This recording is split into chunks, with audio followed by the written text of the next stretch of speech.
It's hard to not look at you while you answer me questions. Just, what do you, so I can't even glance at you, no? I think people assume amputee football is probably a little bit slow-paced and just kind of almost going through the motions at times, but when you see it, it's quite an impactful sport. As a squad, each sort of player's gone through a bit of a hard time, whether it's sort of early on or later on in their lives through their amputation. So I was 24 when I had my accident. You know, I was 13 when I lost my leg. I was 9 months. I was 20 years old. In the army at the time, and it was just simply a motorbike accident. I got diagnosed with bone cancer, and my biggest worry at that point was not being able to play football again. I was born with a shorter leg, and I actually was born with 3 toes. I was a kid, you know, so obviously it was a challenge, but when you're a kid, you know, you like these challenges. Whether you play football with 1 leg or 2 legs, you know, that's the beauty of football. You know, football don't discriminate. The players have gone through a lot of adversity in their lives, but when they come to the England camps and when they're representing England, they're treated like any other professional athlete. The expectation and demand doesn't change at all. The volunteers are the heart and soul of this organisation. Oh yeah, it's amazing. Everyone is volunteers here. Every penny goes into the running of the organisation. The growth of the sport, the fundamental basic is we need more money to develop the game. You go to countries where the investment has been, so now if we're looking at Turkey, who are fully professional, have 3-tier division. Poland have really raised the standard, and we've helped these teams and countries establish themselves, yet we've not managed to produce this at home. We always compare it to the female pathway in terms of female football and how that's progressed significantly over the recent years, and I would like disability sport, personally speaking, to follow a very similar trajectory. And in order to do that, we need to continue to develop the sport that we're trying to do.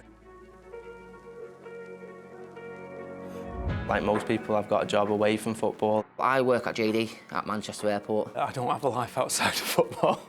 I work in a care home doing maintenance. I run the charity on a day-to-day basis. This summer I've started working with everything in the community. Most of them's not heard of it before, so obviously when I rocked up and I was started blagging about amputee football and stuff, I was well impressed. Spend half the time showing them videos on the goals and obviously the football when they're actually working, to be honest with you. There's a lot of us that have sort of other commitments away from football, and that's what sort of makes it so special that we've got this programme. I've had lots of great experiences, but obviously the one what stands out the most, I would say, is 2017 European Championships in Turkey. Reached the final in front of 40,000 people. To go into that cauldron of atmosphere similar to what you'd experience in a top European night. It's kind of where you want to be, really. It's where you think the sport should be. Unfortunately, the result weren't what we wanted. We got beat 2-1. Barış ceza alanına baktı. Barış geriye. Osman! Osman! Osman!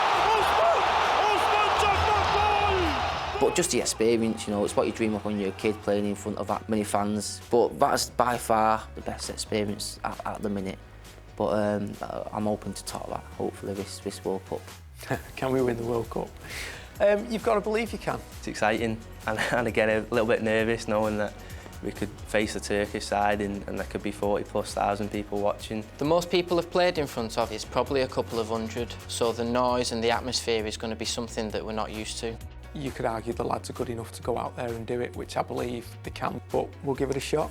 It's an opportunity to raise awareness for the team and for the sport. Obviously, we look at Turkey and we're like, oh, we want to be like them in the sense of, you know, how big it is in Turkey. It'd be great for it to be as big as in England as it is in Turkey, for sure.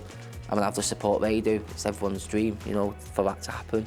So obviously we do look at Turkey and we're like, yeah, definitely are role models in amputee football. We want to go there, we of course want to go and win the World Cup like any team would want to do in that situation, but our goal and our aim is much bigger and greater than that. It sort of sets a standard for the rest of the world that there should be a lot of people watching the sport, because it's really exciting to watch, and I think if we get that sort of following as a country, it'd be really important sort of going forward.